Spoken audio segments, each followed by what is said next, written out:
আসসালামু আলাইকুম। কাঁচা আমের জুস বা শরবত। এই গরমে এই রকম ১ গ্লাস জুস বা শরবত হলে কেমন হয় বলেন তো? মুহূর্তেই রিফ্রেশিং। খেতে অনেক টেস্টি হয়।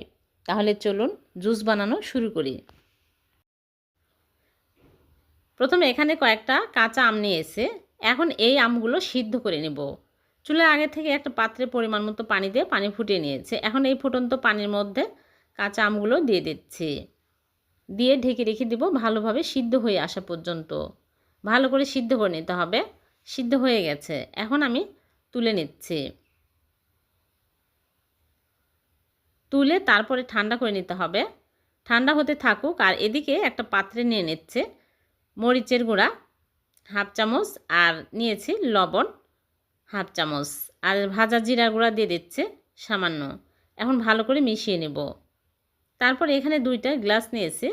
গ্লাসের সাইড দিয়ে আমি এই রকম করে লাগিয়ে নেব, তাহলে দেখতে অনেক সুন্দর লাগবে।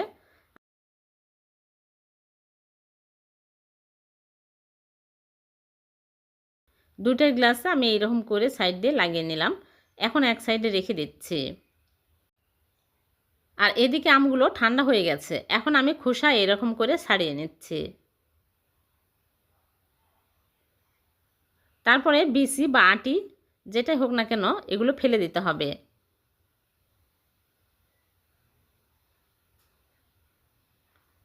এরকম করে এগুলো ফেলে দিচ্ছি।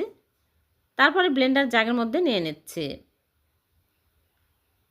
আর এর মধ্যে দিয়ে দিচ্ছি ধনিয়া পাতা। ধনিয়া পাতা হাতের কাছে না থাকলে পুদিনা পাতাও দিতে পারবেন। পুদিনা পাতা আমার ছিল না, তাই আমি দিলাম না।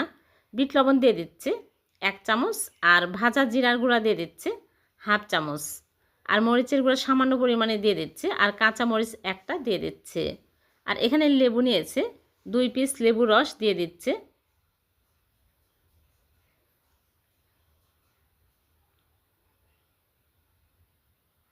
লেবুর রস একটু বেশি দিলে খেতে আরও বেশি ভালো লাগবে। তারপরে দিয়ে দিচ্ছি কনডেন্স মিল্ক। এখানে আমি কনডেন্স মিল্ক দিয়ে দিচ্ছি, আপনারা চাইলে চিনিও দিতে পারবেন। পরিমাণ মতো দিতে হবে। তারপরে দিয়ে দিচ্ছি বরফের টুকরা, দিয়ে আমি ভালো করে ব্লেন্ড করে নেব। এরকম করে ব্লেন্ড করে নিয়েছি। আরও পানি দিয়েছি ব্লেন্ড করার সময়। এখন আমি গ্লাসের মধ্যে ঢেলে নিচ্ছি। হয়ে গেল মজাদার ঠান্ডা ঠান্ডা আমের জুস বা শরবত। বরফ কুচি দিয়ে পরিবেশন করে নিলাম। হয়ে গেল আমের জুস বা শরবত।